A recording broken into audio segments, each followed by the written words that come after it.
So now that we know the covenants are solemn agreements that cannot be broken, that are sealed by blood, and that target a relationship of mutual love and trust and support.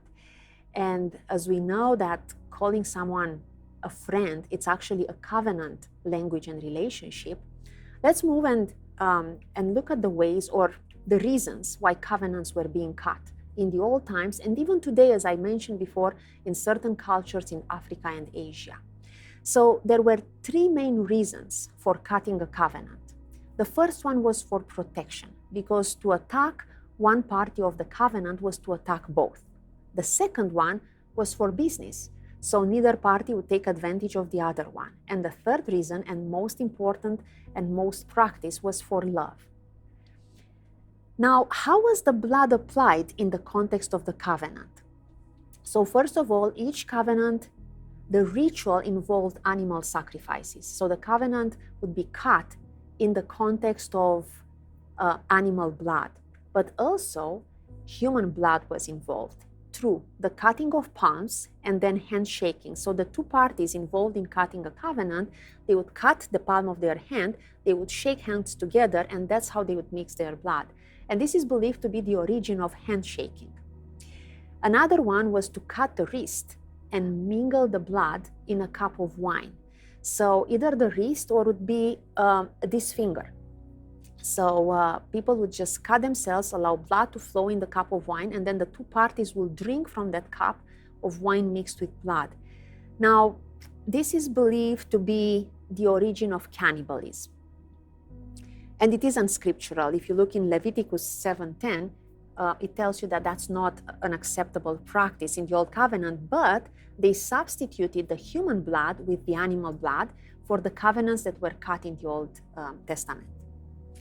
So those are the main reasons people would cut covenants. Now, before we move into the actual ritual of cutting a covenant, I would like to bring up some elements. So in each blood covenant, there are some elements involved. One of them would be the initiator, the person that calls that covenant to take place. Another one would be the reason. So the two parties who are interested in cutting a covenant would sit down and discuss the reason, either business or love or, as I mentioned before, protection. Then it would be a sacrifice. So they would have to have some animals involved, and it was a particular way they would cut the animals lengthwise. And then would be an oath or some solemn promises. Each covenant comes with an oath.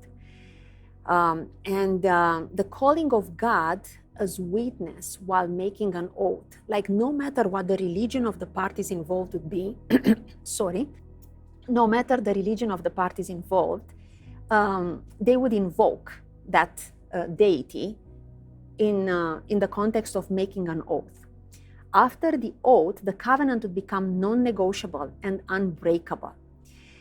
If you look in the court of law today, you have the phrase, "So help me God." And this is used as an oath in order to make a statement in the court of law. It was very similar back then. There are also blessings and promises involved in cutting a covenant. There is a sign or a witness of the covenant, and usually it be in the form of a scar or a wound. We'll discuss about that.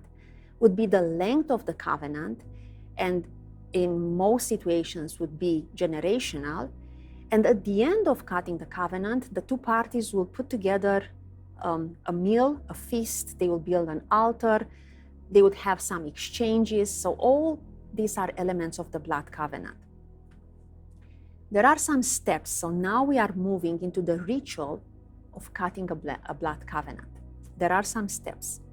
The two parties will sit down and discuss the terms of the covenant, why they are cutting it, what's involved in it, what kind of gifts they will exchange. And after all the discussions are finished, they will bring some witnesses around them. The ceremony will take place in the presence of a priest invoking the name of a deity and would be surrounded by witnesses. So just imagine a marriage ceremony in today's days. The ceremony would start with some exchanges. So it would be an exchange of coats. The two parties will be face to face and will start exchanging their coats. Now, what does the coat signify? The coat signifies the the authority of a person. Remember, if you look at the army people, their coats tell you something about the function, the title, the responsibility they have in the army. And it was the same back then. So the coats carried out the authority of the person. When they would exchange the coats, the message would be, everything that I am, everything that I represent now belongs to you. I am no longer my own. I now belong to you. I give my authority to you so you can use it. And then would be an exchange of weapons. The weapons represent someone's strength and ability. The message of this exchange would be, all my strength now belongs to you.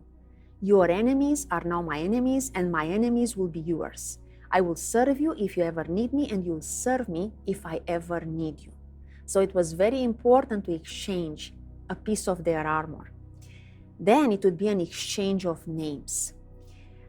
A person's name represents a person's identity, individuality. I am recognized by my name. Everybody points to me when they call me by name. So the exchange of names actually represents the death of an individual. When I surrender my name and I accept to take over your name, actually I surrender to my identity, my initial identity, and now I'm being blended in your identity.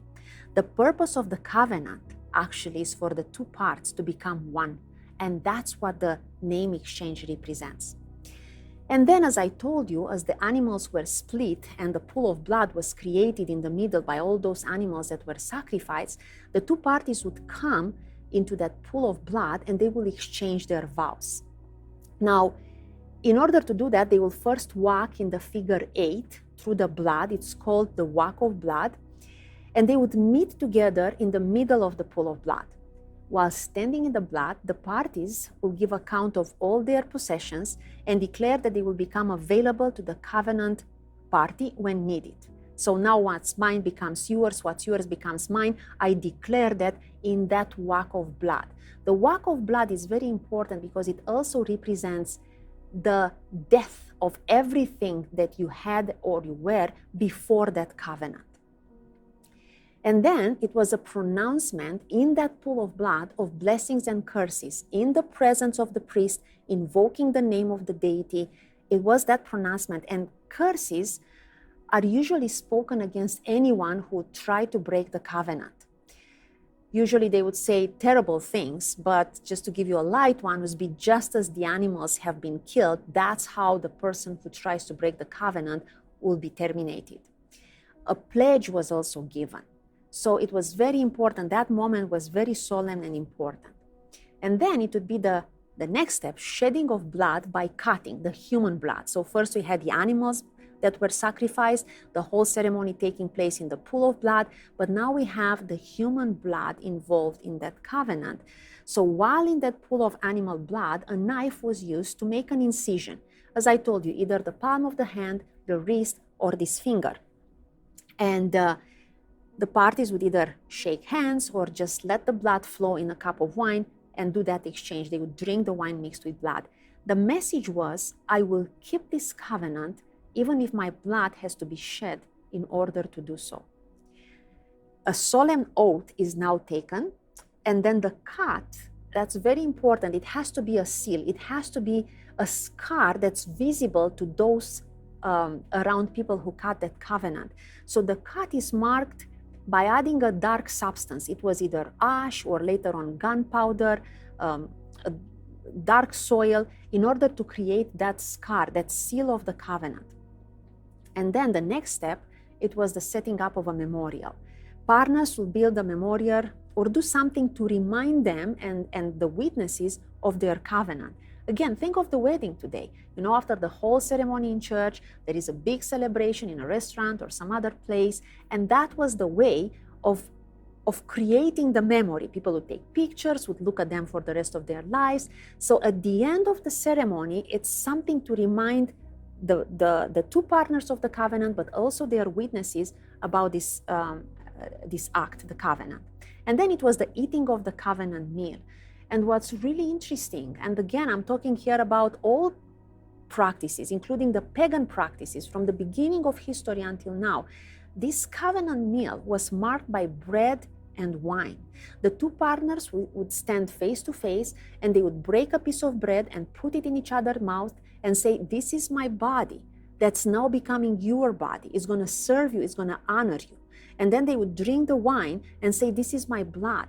And now my blood is going to flow in your blood and your blood in mine, and we will be one. So it was bread and blood. And now if you think about the Bible, the disciples were familiar with covenant talk. So moving forward, I would like to re-highlight the final outcome. As I told you before, the point of this entire ceremony was for the two parties to get into a relationship of mutual trust and love and support called a Hesed relationship. And the two parties were now called friends. Do you remember in the Bible when Abraham was called the friend of God? It was an important term over there. When Jesus calls his disciples his friends, it was really important. But it was important if we understand the blood covenant. Otherwise, it becomes meaningless in today's society. So the two friends are now in a union called covenant. This relationship is now governed by an attitude of mutual loving kindness. That Hesed. In Greek, the word is agape. In Hebrew, it's Hesed. As I told before, Hesed includes a family relationship, but more than that, Hesed defines a mother's desire to feed a child, to nurture him, to provide for him, to kill for him if need be. It is a desire to give, to serve, to bless, to empower, to prosper, to live, or to give, in order to bless your covenant brother, in order to do something special for somebody. And it's also a desire to set others free. So this outcome is very important because in the context of this outcome, you feel safe. The message of a covenant relationship is, I will never leave you or forsake you. I will always do what is best for you, even to my own hurt. That's the message of a covenant relationship. And remember, it's unbreakable. God's love for us, it's that Hesed love. Hesed tells us that God passionately loves us. He longs for us. He pursues us, even when we walk away from Him.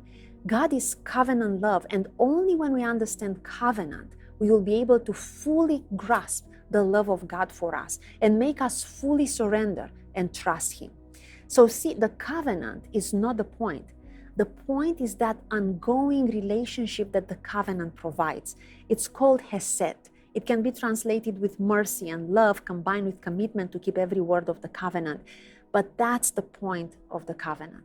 So I'm going to stop here because with the next session, I'm going to introduce you to the representative.